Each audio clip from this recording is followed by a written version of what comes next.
Hey guys, welcome back to this channel. Hopefully this is the first of many cooking or how-to videos that I put out there. So the very first one that I want to go over is bone broth. So without fail, every single time I post this on my feed or in my stories on Instagram, I always get questions about how I make bone broth, why I make it, what are the uses, how long you cook it for, all of the questions. And so I just wanted to put everything in one easy little video so that I could just send this to my friends and family that have questions about it. All right, as far as uses go, you can use bone broth in the place of any time that a recipe calls for chicken stock, chicken broth, those kinds of things. So you can use it for stews, for soups. Other ways that you can use it are just drinking it. You can make a cup for yourself if you're feeling kind of sick. If you ate a little bit too much earlier in the day, you're not really feeling like a full-on dinner, you can just have a little cup of bone broth, which is really nourishing. It's going to help you digest those foods and help your stomach out. Some people even make hot chocolate bone broth, which sounds a little daunting. I have not personally tried it, but I've seen so many people do that. I can find a good recipe and leave it for you guys in the description if you're interested in that. If you're daring to do that, please let me know and let me know how you like it. One of my favorite ways to use the bone broth is for chicken noodle soup, and it is the biggest way that I can get Bobby, my husband, to actually consume it. And all of its wonderful health benefits. And so if you guys are really interested in learning about how I make that chicken noodle soup, maybe I can make that into a future video. So let me know if you guys are interested in that. All right, so as far as the benefits go for bone broth, there are tons of benefits. It is super high in calcium and phosphorus. And also it's super good for creating strong bones. It is very high in collagen, which I know a lot of ladies take collagen for healthy skin, hair, nails, that kind of thing. But something we don't really talk about collagen is how good it is for your gut, for your stomach, for your intestines, just for the lining itself. It just builds a strong gut.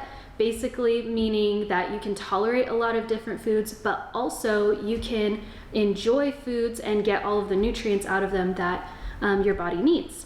So let's get right into how I make my chicken bone broth. So I used my Instant Pot, but you can cook your whole chicken however you usually do. I just choose the Instant Pot. So if you need a method on how to cook your whole chicken, what I do, it's super easy. You throw the whole chicken in here. It's raw, so you throw the whole thing, add about a cup of water, and then you're going to put it on manual high pressure for 30 minutes.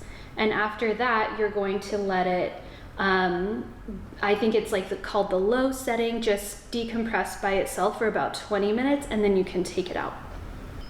So now that the chicken is all done, it's been warming for actually way longer than 20 minutes just because I've been getting prepped here, but that's okay. So now that I'm done, I'm gonna take this out and shred it, and I get to use this chicken now for chicken pot pie that I am making tomorrow. So I also have this handy little thing to take it out so I don't burn myself on this chicken.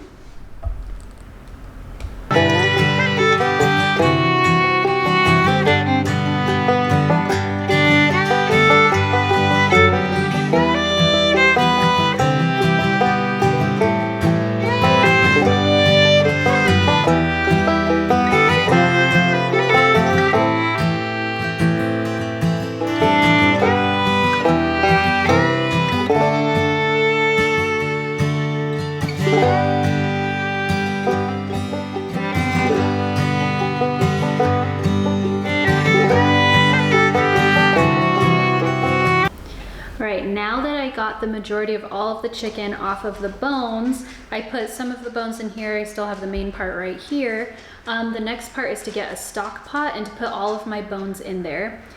If you are running out of time, you don't want to do this right away, or like me, you want to wait until you have a few chicken bones or a few whole chicken bones to stock up on, and cook them all at once, you can put this in a Ziploc bag and put it in the freezer and wait until you have as many bones as you need to make a full pot.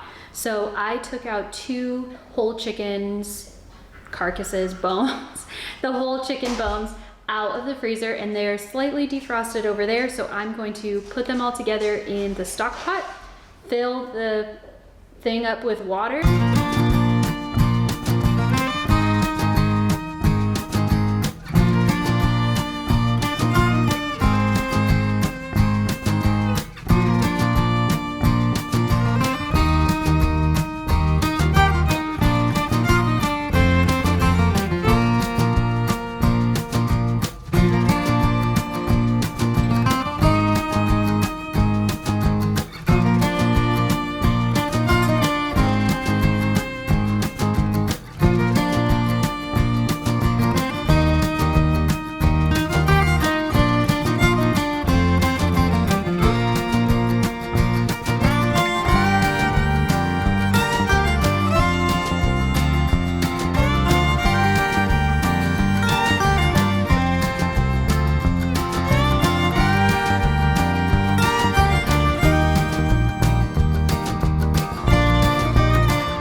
About 24 hours, and I just about an hour ago turned off both of my slow cookers.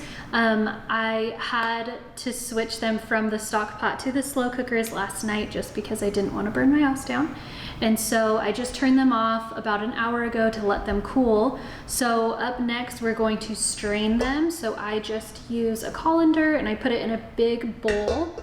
I could even use my stock pot. Hold on one second. That's better. All right, so now I have a big pot and my colander, and then this is for a second strainer because this is not going to catch all those little bits that fall through. So let's do this first. Whoa, that is so heavy. Nope, that's not gonna work.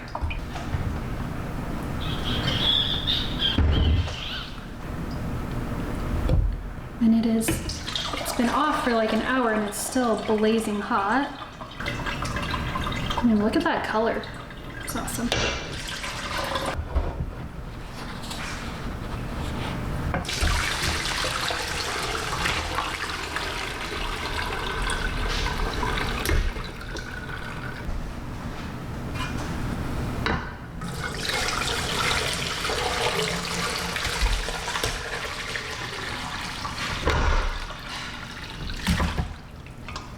All right, now I've got my stock pot full. Let me show you. All right, up next what I do is I get a bowl. You can use any bowl. And I put my glass jar in here, and this is just to catch anything, and it will slip, I know it will. Just anything that comes down off of the edges. All right, I get my little strainer, and this is the fun part. So we just start ladling right in.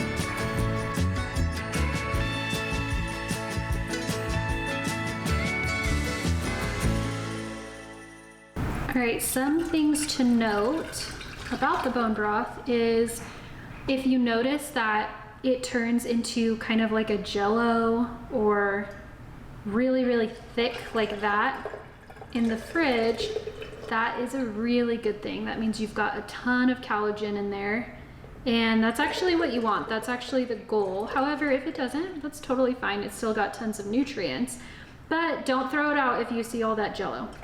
Another thing, if you see a white layer on the top, you can actually see mine starting to form. I'll do a close-up of it. If you see a white layer on the top, that is also good, and leave that there. And I would use that in all your recipes. That is the fat separating from the bone broth. So go ahead and leave that as well.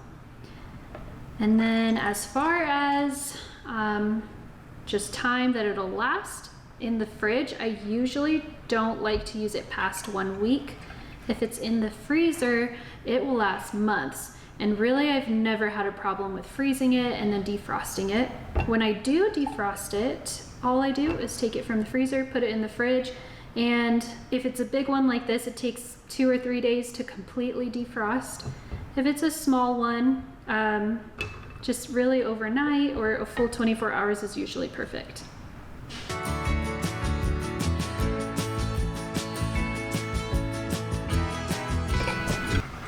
Thank you. If I have a little bit of leftovers after filling all of the jars, it's perfect for a little mug just to sip on while I'm putting all of this stuff away. This is Blue's favorite treat too. He's the dog that loves my bone broth, but he can't drink it out of the mug. All right, so now that all of the bone broth is put in the jars behind me, I'm just gonna let them cool down a little bit before I put some in the fridge and the rest in the freezer. So I did the numbers for how much I am saving by just making my own bone broth, and you are gonna be amazed. I have never run the numbers before, and this is mind-blowing. So Kettle and Fire is probably one of the only brands that I would trust to buy bone broth from the stores. And so at Sprouts or on this Kettle and Fire website, you can buy a 16 ounce carton of bone broth for $7.99. So if you see behind me, I have a ton of bone broth. I counted it all up, and I have 192 ounces of bone broth that I made. So if you ended up buying that from the store, you would be spending $95.88. And I made it all my own, essentially for free. I did spend a little bit more on my whole chickens from Sprouts just because I wanted the highest nutrients in the bones possible. So I did buy pasture raised and cage-free chicken. So I guess it is a little bit higher on that end. However, I did save almost $100 just by making my own broth. So this is gonna last a ton of time, and it's something that you can use for all kinds of recipes, even just drinking it on its own. And so I would say for saving $100 on really good quality, that is worth it to me. If you guys want to see more of this kind of content, please feel free to let me know and like this video, subscribe so that you can see more videos like this in the future. I plan on doing a recipe for my chicken noodle soup in the near future. It is still 100 degrees where I am living, so I will not be doing that right away, but I will be getting to that and other recipes that I use all this beautiful bone broth for. So if you like those kinds of things, make sure to stick around and subscribe. Every Saturday I plan to upload a new video, so if you turn on those notification bells, you will not miss one. Anyways, thanks so much for watching. Hopefully this inspires you to make your very own bone broth. If you do, be sure to tag me on Instagram and let me know down in the comments below. Let me know what you think, how you end up using your bone broth. Until next time, I'll see you guys next Saturday with my next video.